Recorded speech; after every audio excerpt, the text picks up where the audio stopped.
स्वागत है आपके और हमारे यूट्यूब चैनल धर्मसार पर। तो आज पद्य खंड का सबसे लास्ट चैप्टर आप सब पढ़ने वाले हैं। आज पद्य खंड समाप्त हो रही है।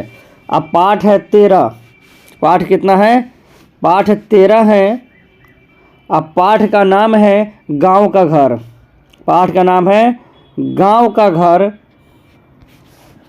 आज जिनके रचनाकार है ज्ञानेंद्रपति, जिनके रचनाकार ज्ञानेंद्रपति हैं। और ये सबसे पद्य खंड का सबसे लास्ट चैप्टर है। अंत भला तो सब भला। उम्मीद है कि आप सब इस चैप्टर को बेहतर तरह से समझ के और इसका प्रश्न उत्तर को समझ पाएंगे और इस तरह से आज पद्य खंड समाप्त हो जाएगी। तो सबसे पहले आज देख लेते हैं लेखक परिचय। लेखक परिचय, जीवनी परिचय थोड़ा देख लेते हैं। उसके बाद इनके रची गई रचनाओं के बारे में देखेंगे कि ये रचना क्या कह रही है। सबसे पहले देखते हैं ज्ञानेंद्रपति का जन्म जो है 1 जनवरी 1950 को हुआ था। इसमें भूलने वाली बातें नहीं है। सबा सीधा 1 जनवरी 1950। ज्ञानेंद्रपति का जन्म 1 जनवरी 1950।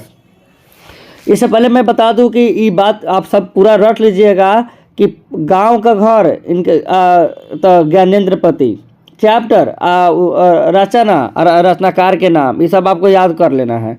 पूरा लेखक के नाम, इस लेखक ने कौन सी रचना रची है उसका नाम, ये पूरे 4 नंबर का पूछता है, तो ये याद होनी चाहिए। तो ज्ञानेंद्रपति का रचना है गांव का घर। तो देखते हैं इनका जन्म 1 जनवरी 1950 को हुआ। भूलने वाली बात नहीं है, सीधे 1 जनवरी 1950। अब देखिए कहाँ हुआ था, ये तो जान गए कब हुआ था। तो 1 जनवरी 1950 को कहाँ हुआ था? तो झारखंड में। झारखंड का है राज्य का नाम है जो बिहार के बगल में है, सटा हुआ है। झारखंड के गोड्डा के पथरगामा में। झारखंड के गोड्डा के पथरगामा में। झारखंड के गोड्डा के पथरगामा में इनका जन्म स्थान, मतलब यहीं पे इनका जन्म हुआ था। झारखंड राज्य के गोड्डा नामक स्थान के पथरगामा गांव में इनका जन्म हुआ था। इनकी ज्ञानेंद्रपति की जो माता थी ये सारला देवी थी। ज्ञानेंद्रपति की माता कौन? सारला देवी। पिता देवेंद्र प्रसाद चौबे।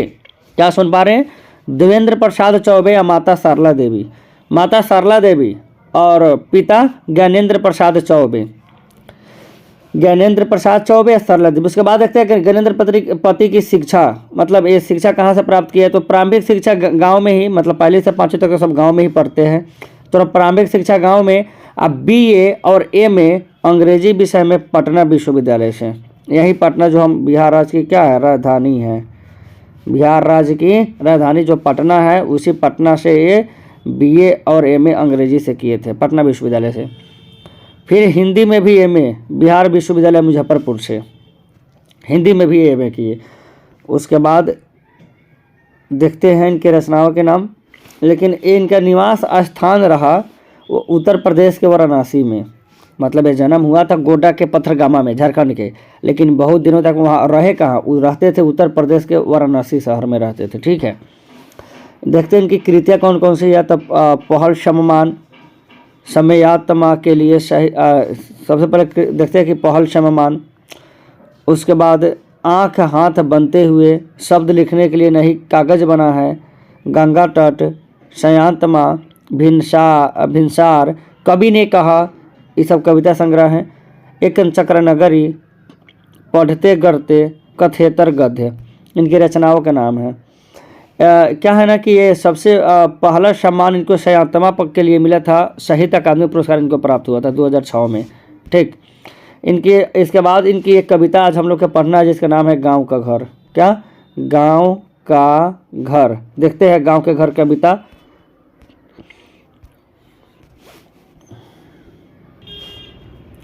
चैप्टर शुरू करने से पहले बता दें कि गांव का घर क्यों लिखे रचना। ये तो भाई गांव के घर, हमारी जितने समय आगे बढ़ता चला जाएगा हम सारे गांव की बातें भूलते चले जाएंगे। गांव में बहुत सारा नियम होता है, बहुत सारे संस्कार होते हैं। ये संस्कार हमारे गांव में ही देखे जाते हैं, शहरों में नहीं मिलते संस्कार ज़्यादा। तो वहीं गांव के घर को याद करते हैं लेखक कि क्या, अब तो उत्तर प्रदेश के वाराणसी शहर में रहते हैं तो गाँव की याद आती है कि कैसे वहाँ के लोग थे, कैसे रहते हैं और यहाँ कैसे रहते हैं। उन्हीं गांव की इन्हें याद आती है और गांव की बातें इन्होंने लिखते हैं। तो आइए देखते हैं। कहते हैं कि गांव के घर के अंतःपुर की वह चौखट, कि गांव के घर जो होता है चौखट अंतःपुर की वह चौखट, ओसारा गिरने के बाद घर का जो ऐसा घर का ऐसा ओसारा गिरा रहता है, यहाँ लास्ट चौखट होता है। इसे बड़ बुजुर्ग जल्दी प्रवेश इसे नहीं लगता बिना पूछे बगैर। ये अंतपुर की वह चौखट टिकुली साटने के लिए सहजन के पेड़ से छुड़ाई गई गोंद का गेह वह सीमा, ये सभी याद करते हैं। कहते हैं कि गांव के घर के अंतपुर का वह चौखट हमें याद है, जिस चौखट को कोई पार नहीं करता है बिना पूछे कि बहुत इज्जत व्यवहार से संस्कारों से घर में हमारी महिलाएं रहती हैं। तो उस चौखट पे पर्दा लगा रहता है और बिना पूछे कोई चौखट पार तक नहीं करता। लेकिन शहरों में ऐसा नहीं है। टिकुली साटने के लिए सहजन के पेड़ से छुड़ा गई गोंद। अब बचपन में गांव में क्या होता है, बच्चों को लगता है कि मतलब जो पेड़ पर से वे कथी कहते कि लाशा या किताब साटेंगे, ठीक है, ऐसे बच्चों का होता है। तो टिकुली साटने के लिए गांव के जितनी औरतें होती है ना, उस सहजन के पेड़ पर से गोंद लाती है। सहजन के पेड़ पर देखिएगा गोंद टाइप से होता है, लाशा टाइप से सहजन के पेड़ पर। तो उस सहजन के पेड़ पर से गोंद लाती है ताकि इस गोंद से हम कथी करें, अपना माथा पर टिकुली साट ले। ये गाँव के भाव है। वह सीमा फिर कहते हैं लेखक आगे कि वह सीमा जिसके भीतर आने से पहले खांस कराना पड़ता था बुजुर्गों को, कि गांव की हमें वह सीमा आज भी याद है। कौन सी सीमा? घर से पहले अंतपुर की वह चौखट। घर का जो चौखट है ना, ये चौखट इधर पार करने से पहले यहीं पे रुकना पड़ता था, इस जगह वहाँ पर रुकना पड़ता था। ये चौखट है यहाँ, इसको पार करने से पहले बुजुर्गों को क्या करना, जिसके भीतर आने से पहले खांस कर ऐसे खांसता था बड़े बुजुर्ग, ताकि औरत जो है, यहाँ औरत है, ये औरत क्या कर ले, अपना सिर पर पल्लू वगैरह रख ले, कोई काम कर रही हो तो मतलब रुक जाए ताकि हमें अंदर आना है। तो भीतर आने से पहले खांसना पड़ता था, या बुजुर्गों के खराउ खटकानी पड़ती थी खबरदार की, या पहले के लोग जो चप्पल नहीं, जैसा हम लोग आज चप्पल पहनते वैसा चप्पल नहीं हुआ करता था, काठ के बनी हुई मतलब खराउ होता था। जैसे रामायण में भरत जी ना खरगुआ उठा के लेके राम भक्त ले चला रे राम के निशानी गाना है, उसमें वही खराब पहले के लोग पहनते थे। या तो घर से पहले ढुकने से पहले या तो खरगुआ पैरवा से इसे खटखटाते, और ना तो खांसते चौखट पार करने से पहले। इतना संस्कार होता है हमारे गाँव में। कहते हैं कि और प्रायः उसके उधर ही रुकना पड़ता था। किधर? ये जो चौखट है ये नहीं रुकना पड़ता था, यहाँ खराव खटकाते या खांसते तब अंदर घुसते थे, न तो बाहर खड़े रहते। एक अदृश्य पर्दे के पार से पुकारना पड़ता था। यहाँ चौखट पर आ भी जाते तो यहाँ एक पर्दा लगा रहता था। जो पर्दा इसलिए लगा रहता था तो घर के भीतर कुछ दिखाई ना दे, ठीक है। तो एक अदृश्य जो दिखाई ना दे, अदृश्य जो ना दिख सके, अदृश्य पर्दे के पार से पुकारना पड़ता था। आ भी जाते थे तो यहीं से खड़ा होकर पुकारते थे, फल्ला वारा हो, ऐसे यहाँ से बोलते थे, समझ गए।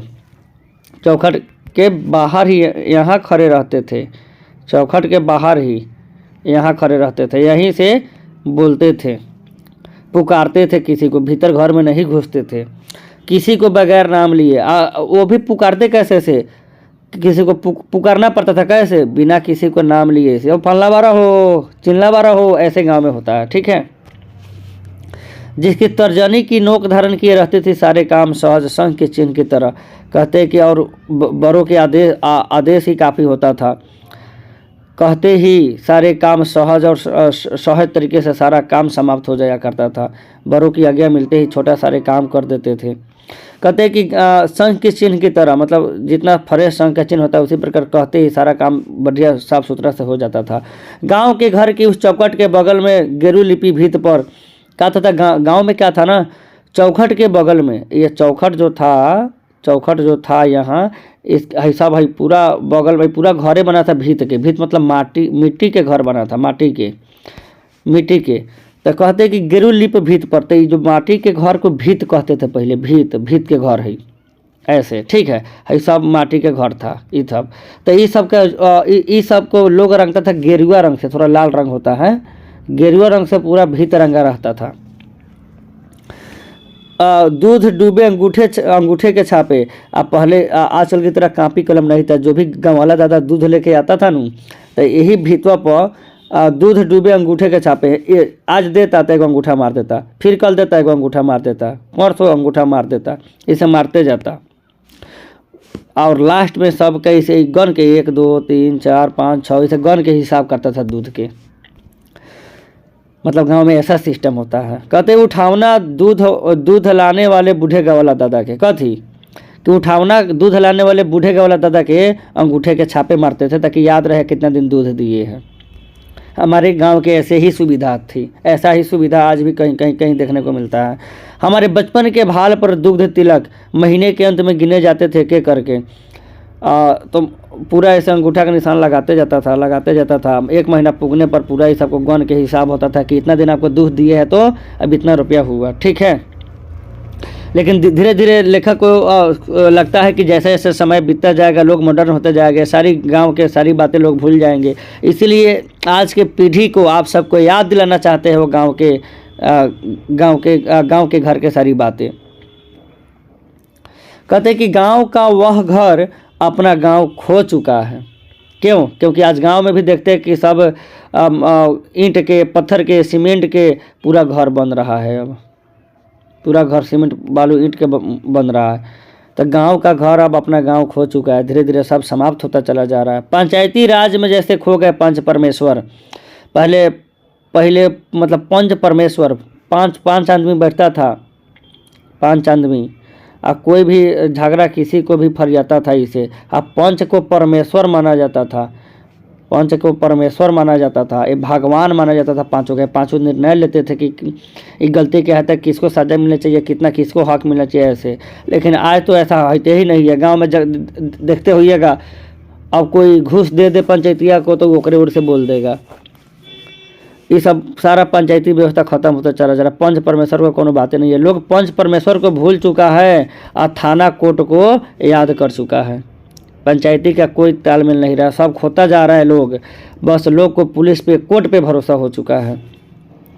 लेकिन एक समय था कि सबसे बड़का कोर्ट वे पंच ही था, सबसे बड़का समाधान करने वाला पंच ही था। वही लेखक याद करते हैं, लिखते हैं। बिजली बत्ती आ गई कब की। पहले गांव में बिजली बत्ती नहीं थी, लोग लालटेन दिया जलाते थे मिट्टी तेल डाल के। बनी रहने से अधिक गई रहने वाली बिजली तो आ गई, लेकिन अधिक गई रहने वाली वो और कटल ही रहती है ज़्यादा बिजली। अब बिटुआ के दहेज में टीवी भी, मतलब अब पहले तो कुछ नहीं था, कुछ नहीं मिलता था, लेकिन अब बेटा के ब्याह कर तो टीवी भी मिलता है दहेज में, क्योंकि क्या आ गई है, बिजली आ गई है। लालटेन है अब भी दिन भर ओलों में कैलेंडर से ढकी, लेकिन कतनाहू बिजली आ गई है, लेकिन लालटेन आज भी लोग रखे हैं कैलेंडर के नीचे ढक के, ओकरा ऊपर कैलेंडर टांगल हुई। अभी भी लोग लालटेन को भूले नहीं है, क्योंकि सारा जिंदगी तक लोग लालटेने जरा है हमारे पूर्वज, इसलिए इसे भूले नहीं हैं। हमको लगता है आने वाले पीढ़ी के लोग लालटेन भी नहीं देख पाएंगे कि लालटेन कैसे होते थे। आप सब देखे हैं कि नहीं, कमेंट करके बताइएगा कि आप सब लालटेन देखे हैं कि नहीं, जलाए हैं कि नहीं। ठीक है, आगे कविता देखते हैं। अब क्या हो गया है ना कि रात उजाले से अधिक अंधेरी उगलती। अब रात उजाले से अधिक अंधेरी उगलती, उजाला नहीं अंधेरा के अंधेरे रह रहा है। मतलब पहले के जो था, लोग स्वच्छ था, दिल के साफ सुथरे थे, छल कपट नहीं था। लेकिन आज के लोग में पूरा छल कपट आ गया है, ये बात कहते हैं। अंधेरे में छोड़े गए जाने के भाव से भरती, मतलब अंधेरे में छोड़े गए जाने के भाव से भरती। सारा काम लोग अंधेरे टाइप से, मतलब कोई काम सही से नहीं हो पा रहा है। जबकि चौका चंद रोशनी में मदमस्त ऑर्केस्ट्रा बज रहा है कहीं बहुत दूर पर भिरकाए। अब लोगों का कहा है कि लोग आनंद लेना खाली पसंद करते हैं। कहीं दूर देखिएगा ना तो चौका चंद रोशनी में, मतलब उजाला वहाँ किया गया है जहाँ अब ऑर्केस्ट्रा बज रहा है कहीं दूर, लोग वहाँ सिर्फ वहाँ खुशियाँ मना रहा है। बहुत दूर पर भिरकाए कि आवाज़ भी नहीं आती यहाँ तक, ना आवाज़ की रोशनी ना रोशनी की आवाज़। कहते कि इतना ना दूर वो भी ऑर्केस्ट्रा बज रहा है कि ना यहाँ आवाज़ आती है ना वहाँ आवाज़ आती है, ना यहाँ रोशनी आती है ना वहाँ रोशनी आती है। कहने का मतलब है कि लोग को जब मौका मिलता है ना, तो लोग सिर्फ अपनी फ़ायदा के लिए कोई काम करता है। बस ऐसे गांव में बिजली कटी रहती है हमेशा, लेकिन जहां ऑर्केस्ट्रा बज रहा हो वहां क्या रहती है, रोशनी सापा चौका चौध रहती है, रोशनी में आवाज़ भी रहती है, लोग आनंद भी करते नजर आते हैं। आगे लिखते हैं कि होती चैती बिरहा अलाह गूंगे। पहले पहले गांव में होरी चैती गीत गाया जाता था, बिरहा आल्हा ये सब गीत गाया जाता था। लेकिन आज सब ये सब आप लोग तो ये सब बातें नहीं सुने होंगे कि होरी चैती बिरहा आल्हा ये सब गीत भी होता था। पहले के गांव में लोग गूंगे लोग भी गा देते थे, इतना अच्छा गीत होता था। लोक गीतों की भूमि में भटकता एक शोक गीत अनगाया अनसुना आकाश और अंधेरे में काटते। कहते हैं कि पहले हमेशा गांव में लोकगीत होता था इस भूमि पर, लेकिन आज देखो ना जहाँ ना तहाँ लोग शोक गीत ही सुनता महसूस करेगा। अब इतना लड़का का दिल टूट रहा है कि उस शोके गीत को पसंद करता है। लेकिन पहले कुछ भी होता था तो लोग लोकगीत गाता था। आज सब सैड सैड सुनेगा, जैसे लगेगा कि बाप रे बाप सबसे बड़का अलगाव उसी का हुआ है। 10 कोस दूर शहर से आने वाला सर्कस का प्रकाश बुलावा तो कब का मर चुका है। अब बात याद करते उस दिन की कि 10 कोस दूर से शहर से आता था हमारे गांव में लोग सर्कस दिखाने, लेकिन अब तक सर्कस अब गांव में कभी आता ही नहीं है, सब मर चुका। सर्कस गांव में देखे आप लोग? आके दिखाता था 2-2 दिन 3-3 दिन। बताइएगा देखे हैं कि नहीं देखे हैं, कि आप लोग इसको भी हाथ से धो बैठे। कहते हैं कि जैसे गिर गया हो गंज दंतों से गंवाकर कोई हाथी, रेत गए उन दांतों की जरा सी धवल धूल पर छिज रहे जंगल में। कहते हैं कि जैसे ऐसा हो जैसे किसी हाथी के मुंह से दांत गिर गया हो, अब वो हाथी चाह कर भी नहीं उठा सकता। वैसे ही हमारे सब कुछ खोता जा रहा है, हम चाह कर भी उसे अब नहीं ला सकते। लिलने वाले मुंह खोले शहर में बुलाते हैं बस, अदालतों और अस्पतालों के फैले फैले भी रंधते गांधते अमित्र परिसर, जैसे कि जिन बुलावों से गांव के घर की रीढ़ झुरझुराती है। कहते कि ये लोग अब अदालत अस्पताल ये सब जाने लगे हैं, अमित्रता सब में होने लगा है, सब एक दूसरे से रूंढते चले जा रहे हैं। लेकिन ऐसे पहले कुछ नहीं होता था। गांव के घर की रीढ़, पहले गांव के घर के हर व्यक्ति रीढ़ जो होता था ना, पीठ के हड्डी सब मजबूत होता था। लेकिन अब इतना ना कमज़ोर होते झुरझुराते जा रहा है, सबको अदालत अस्पताल में दौड़ना पड़ रहा है। तो गांव की घर की बातें आज भी याद करते हैं लेखक। किस तरह से चैप्टर समाप्त होता है, मिलते हैं इसके प्रश्न उत्तर में।